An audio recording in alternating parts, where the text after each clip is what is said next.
నమస్తే welcome to KK news నేను శ్రీదేవి రఘురామకృష్ణంరాజు సంచలనాలకు వేదిక అవుతున్నారు. ఆయన కస్టోడియల్ టార్చర్ కేసు రాష్ట్రాన్ని కుదిపేస్తోంది. అటు తిరిగి ఇటు తిరిగి తెలుగుదేశం పార్టీలోనే ప్రకంపనలు రేపుతోంది. వైసీపీ ప్రభుత్వ హయాంలో ఎంపీగా ఉన్న రఘురామకృష్ణంరాజును సిఐడి అరెస్ట్ చేసిన సంగతి తెలిసిందే.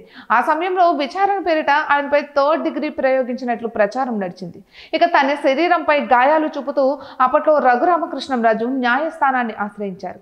ఇక దీంతో సిఐడి పోలీసులు ఆయనను విడిచిపెట్టాల్సి వచ్చింది. అయితే ఆయన టీడీపీలో చేరి ఉండి ఎమ్మెల్యేగా గెలిచారు. కూటమి అధికారంలోకి వచ్చింది. దీంతో మరోసారి తన కస్టోడియల్ టార్చర్ పై పోలీసులకు ఫిర్యాదు చేశారు రఘురామకృష్ణంరాజు. దీంతో పోలీసులు రంగంలోకి దిగారు. అప్పుడు CID chief Sunil Kumar, DSP Vijay Pal, private వ్యక్తి తులసిబాబును అరెస్ట్ చేశారు. ఇంతవరకు ఓకే, కానీ ఇప్పుడు ఈ అంశం తెలుగుదేశం పార్టీలోనే ఒక రకమైన గందరగోళం సృష్టించింది. తులసిబాబు అనే వ్యక్తి వెనుగండ్ల రాముకు ప్రధాన అనుచరుడుగా కొనసాగుతున్నారు.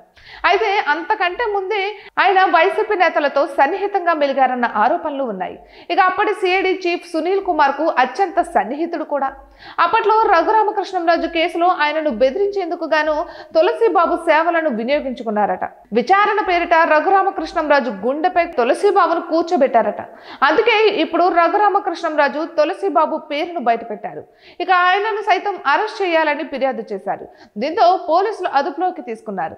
అయితే వెనుగండ్ల రాము వందలాది వాహనాలతో పోలీస్ స్టేషన్ కు వెళ్లి తులసిబాబుకు మద్దతు తెలపడం, పరామర్శించడం టీడీపీలో విభేదాలకు ఆస్కారం ఏర్పడింది.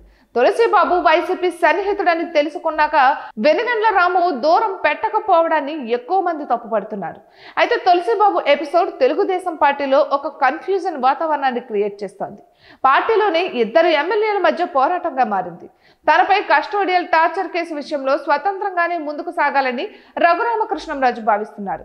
ఇప్పటికే తులసిబాబు బెయిల్ పిటిషన్ సవాల్ చేస్తూ రఘురామకృష్ణంరాజు మరో పిటిషన్ వేశారు. అయితే ఇన్నాళ్లు కొడాలి నానిని ఓడించారని వెనుగండ్ల రాముని టీడీపీ శ్రేణులు ఆకాశానికి ఎత్తేశాయి. కానీ వైసీపీ సన్నిహితులను ఆయన వెనకేసుకు రావడంపై విమర్శలు వ్యక్తమవుతున్నాయి.